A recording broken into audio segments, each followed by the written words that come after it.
नमस्कार दोस्तों, स्वागत है आपका अपने YouTube channel GK with Pradeep Surya पे। आज का हमारा टॉपिक रहेगा भारत पर तुर्क आक्रमण। भारत पर तुर्क आक्रमण। भारत पर तुर्क आक्रमण। इससे पहले जो किया था वो किया था भारत पर अरब आक्रमण, जो मोहम्मद बिन कासिम ने सिंध के राजा ताहिर को पराजित किया था 712 ईस्वी में। और ये आक्रमण है भारत पर तुर्क आक्रमण, जो तुर्क तुर्क साम्राज्य की स्थापना तुर्क साम्राज्य की स्थापना की थी अलफ्तगिन नामक एक तुर्क सरदार था जिसने तुर्क साम्राज्य की स्थापना की थी 932 ईस्वी के अंदर। 932 ईस्वी के अंदर तुर्क साम्राज्य की स्थापना की थी भाई अलफ्तगिन नामक तुर्क सरदार ने। अलफ्तगिन का एक दास था भाई, दास, जिसका नाम था सुबुक्तगिन। सुबुक्तगिन सुबुक्तगिन अलफ्तगिन का दास था, जो कि 977 ईस्वी के अंदर 977 ईस्वी के अंदर गजनी की गद्दी पर बैठा था, यानी कि ये राजा बना था 977 ईस्वी में। और सुबुक्तगिन का बेटा था, सुबुक्तगिन का पुत्र था एक महमूद गजनवी। महमूद गजनी महमूद गजनी सुबुक्तगिन का बेटा था, जिसका जन्म हुआ था 1 नवंबर 971 ईस्वी को इसका जन्म हुआ था, सुबुक्तगिन के बेटे मोहम्मद गजनवी का। ठीक है, मोहम्मद गजनवी है वो अपने पिता के शासनकाल में खुरासान का शासक था। यानी कि अपने पिता के जो शासनकाल था उसके अंदर ये खुरासान पर राज करता था। खुरासान का शासक था महमूद गजनवी। जो महमूद गजनी है वो 998 ईस्वी में गजनी की गद्दी पर बैठा था, यानी कि राजा बना था 998 ईस्वी में। मात्र 27 साल का जब था तो ये गजनी का राजा बना था 998 ईस्वी में। और राजा बनते ही जिन्हें बगदाद के खलीफा उस टाइम बगदाद का खलीफा था अल आदिर बिल्ला से ये जामिल उद दौला की उपाधि लेके आया था। जामिल उद दौला की उपाधि लेके आया था। कहने का मतलब ये है कि सुल्तान की उपाधि लेके आया था बगदाद के खलीफा अल आदिर बिल्ला से। ठीक है, आगे देखते हैं।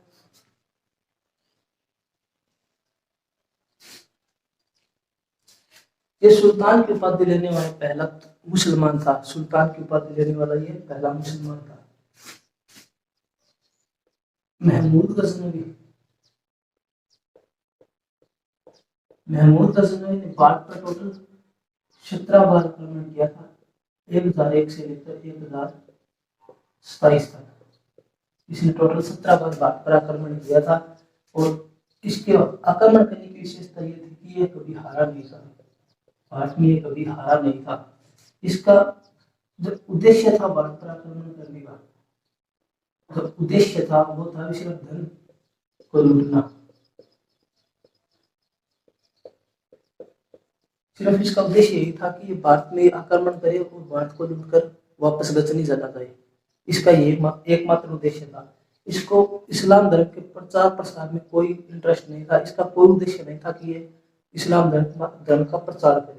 सिर्फ इसका उद्देश्य यही था कि ये हो सके उतना धन लूटकर भारत से लेकर जाए।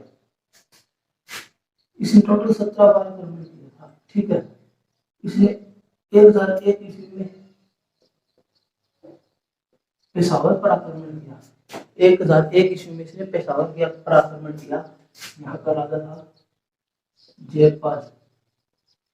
को इसने पराजित किया एक ईस्वी में। इसको बेहिंद का युद्ध के नाम से भी जाना जाता है। इस युद्ध को बेहिंद के युद्ध के नाम से भी जाना जाता है क्योंकि बेहिंद पेशावर में ही पड़ता है। 1006 ईस्वी में 1006 ईस्वी में इसने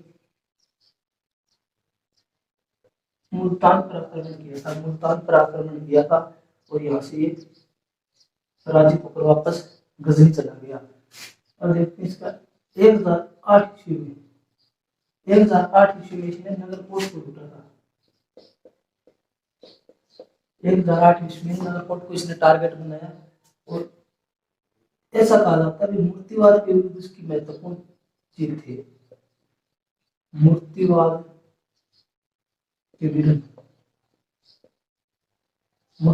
विरुद्ध इसका पहला संघर्ष था। यानी कि कहने का मतलब ये है कि मूर्तिवाद के विरुद्ध इसने पहला अभियान यही चलाया था और यहीं से इसको एक उपाधि मिलती है मूर्ति भंजक की।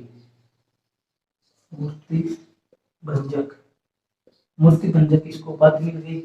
मूर्ति भंजक वो होता है मूर्ति तोड़ने वाला, मूर्ति भंजक होता है। ठीक है।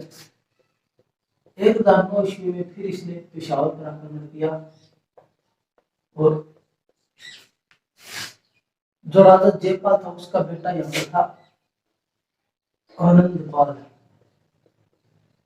आनंदपाल पर इसने अटैक किया और इसको पराजित कर वापस गजनी चला गया। ठीक है। अब 1014 ईस्वी में ये इंपॉर्टेंट आक्रमण बन जाता है। 1014 वाला 1014 में इसने थानेसर पर आक्रमण किया था। थानेसर पर आक्रमण किया था 1014 में इसने थानेसर पर आक्रमण किया था। थानेसर पड़ता भी हरियाणा के कुरुक्षेत्र में थानेसर पड़ता है। ठीक है। अब आता है इसका 1018-19 में इसने कनौज पर आक्रमण किया था। 1018 में इसने कनौज पर आक्रमण किया था और राजा था यहाँ पर राजपाल या इसको राज्यपाल भी बोला जाता है। 1018 में इसने अटैक किया था। 1025 में इसने सोमनाथ को लूटा। सोमनाथ को कब लूटा था? 1025 में और यहाँ का राजा था भीम फर्स्ट या फिर इसी को बोला जाता है मूलराज प्रथम। ठीक है। और सोमनाथ मंदिर की सुरक्षा में सहायता करने के लिए एक अहिलवाड़ का राजा था। अहिलवाड़ का राजा, उस पर भी मोहम्मद गजनवी ने आक्रमण किया था क्योंकि ये सोमनाथ के मंदिर की रक्षा में अपनी भूमिका निभा रहा था। ठीक है। इसको थोड़ा सा साफ कर लेते हैं फिर इसका नेक्स्ट आक्रमण देखते हैं। 1025 ईस्वी में इसने सोमनाथ के मंदिर को लूटा। ठीक है।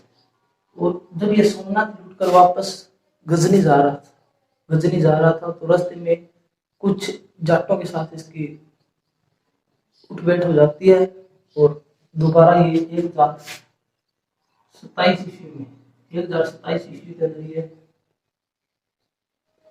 जाटों के विरुद्ध आक्रमण करता है। जाटों पर आक्रमण करता है और ये जाटों को पराजित कर देता है। जाटों की जाति खोखर जाति खोखर कोई जाट के बोला जाता है। ये इस पर आक्रमण किया था। ठीक है। और 1030 ईस्वी में महमूद की मृत्यु हो जाती है 1030 ईस्वी में। ऐसा माना जाता है कि 1027 वाले युद्ध में किसी एक जाट की इसको तीर लग गई थी। वो आकर इसका तीर लगा था और 1030 में इसकी डेथ हो गई महमूद गजनवी की। महमूद गजनवी के साथ भी कुछ इतिहासकार बात आए थे। महमूद के साथ कुछ इतिहासकार आए थे। उनमें से देखो इंपॉर्टेंट आ जाता है अल-बिरुनी।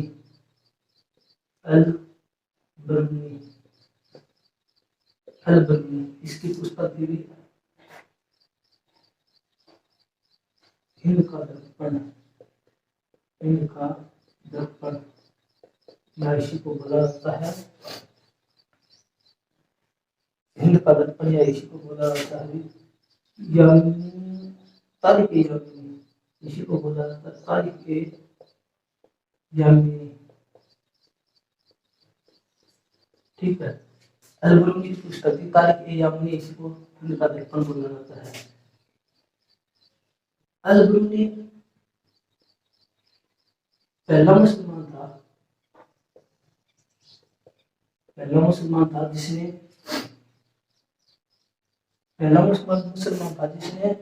पुराणों का अध्ययन किया था, पुराणों का अध्ययन किया था। इसने पुराणों का अध्ययन अनुवाद इसने फारसी में करा दिया था। अल-बरूनी ने पहला मुसलमान था जिसने पुराणों का अध्ययन किया था। सेकंड आता है फिरदौसी।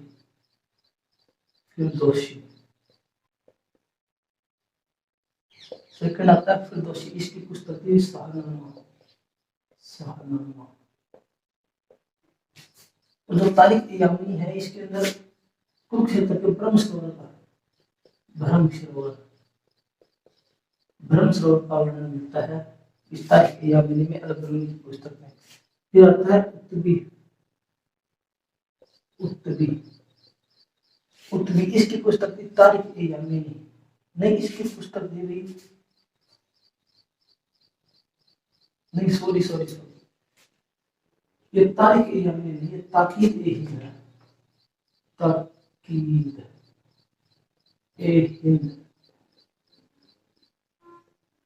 ताकीद ए हिंद पुस्तक है अल-बरूनी की, और तारिक ए यामिनी है इसकी। तारिक ए यामिनी पुस्तक है उत्तबी की, और अल-बरूनी की पुस्तक है ताकीद ए हिंद का दर्पण। ठीक है, इसके बाद आता है फारूकी। इसने सुबुक्तगीन, इसकी पुस्तक है सुबुक्तगीन की आत्मकथा। इसने सुबुक्तगीन की आत्मकथा लिखने का काम किया था फारूकी ने। अल-बरूनी की पुस्तक थी ताकीद ए हिंद का दर्पण, और फिरदौसी की पुस्तक थी शाहनामा। ठीक है, और उत्तबी की थी तारिक ए यामिनी, फारूकी की थी सुबुक्तगीन की आत्मकथा। ठीक है, इसको इधर कर लेते हैं, सब कर लेते हैं, थोड़ा इसके आक्रमण की दोबारा एक बार देख लो। एक में इसने आक्रमण किया था पेशावर का। ठीक है, राजा था यहाँ का जयपाल।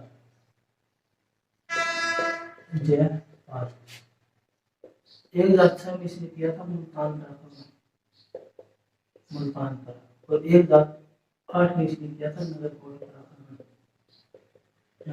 आक्रमण। ठीक है, और एक दात 9 में इसने पेशावर पर, इसको बेहिंद बोला जाता है। ठीक है, बेहिंद। और एक दात 9 के बाद एक दात 14 में इसने आक्रमण किया था थानेश्वर कुछ क्षेत्र में पड़ता है,